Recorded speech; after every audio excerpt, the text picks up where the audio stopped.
Amid the beauty of Colombia, a sinister legacy was born from the ambitions of one man.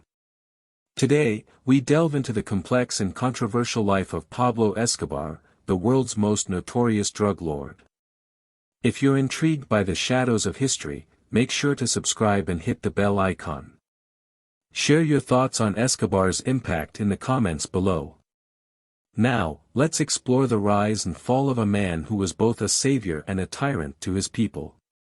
Pablo Emilio Escobar Gaviria was born in 1949 in Rio Negro, Colombia, into a family of modest means. His determination to rise above his humble origins was evident from his youth, marked by early signs of ambition and ruthlessness. Escobar's journey into infamy began with small-time smuggling, however, his aspirations soon turned towards something far more lucrative: cocaine. By his early 20s, Escobar saw the potential in the burgeoning drug market in the United States and set about creating a network that would eventually dominate the global narcotics trade. Throughout the 1980s, Escobar's Medellín Cartel became the main distributor of cocaine worldwide. His method? A mixture of charm, charity, brutality, and bribery. He constructed an image of a Robin Hood figure by building housing for the poor and investing in community projects. Pablo Escobar's wealth reached astronomical figures, earning him a spot on Forbes' list of the world's billionaires for 7 straight years.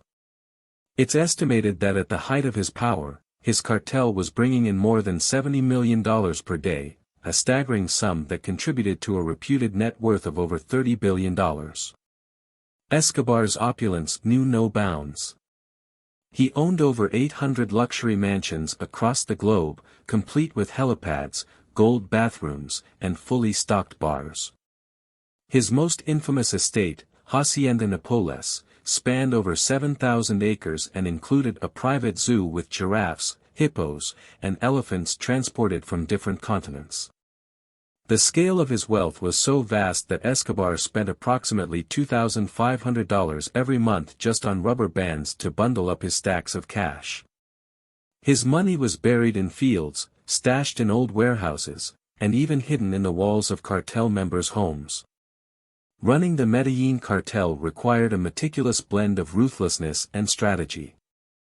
Escobar's operations were vast and complex, involving thousands of employees worldwide, from farmers and chemists to smugglers and hitmen. Escobar's cartel managed every aspect of the cocaine trade, from the cultivation of coca in the Andean foothills to the sophisticated smuggling routes that bypassed U.S. and European authorities. They used submarines, planes, and even hid cocaine in shipments of legitimate goods like fruits and coffee. Despite his criminal undertakings, Escobar maintained a complex relationship with the people of Colombia. He was viewed by many as a Robin Hood-like figure who would often distribute money and build projects for the poor, gaining significant local support. Escobar ruled the cartel with an iron fist, demanding absolute loyalty in dealing swiftly and brutally with betrayal. This fear, combined with his well-known generosity, ensured a deep loyalty among his subordinates, many of whom would go to their graves protecting their leader. Pablo Escobar was a man of contradictions, a philanthropist and a ruthless criminal, a public benefactor and a private monster. His life left an indelible mark on Colombia and the world, raising questions about morality, power, and the price of ambition. Yet, this benevolence was a facade masking his ruthless pursuit of power. Escobar was responsible for countless murders, including politicians, judges, and policemen, ensuring his grip on Colombia's society and its corridors of power. Escobar's ambition also led him to seek political legitimacy. In 1982, he was elected to the Colombian Congress, an attempt to launder his image as well as his fortunes. However, his political career was short-lived as the justice minister exposed his criminal activities, leading to his ousting. The government, bolstered by international support, notably from the United States, intensified its efforts to dismantle the Medellín Cartel. This marked the beginning of Escobar's decline. He waged a bloody war against the state, orchestrating bombings and assassinations, which plunged the country into chaos. In his final days, Escobar was a man on the run, moving from one hideout to another, as his empire crumbled around him.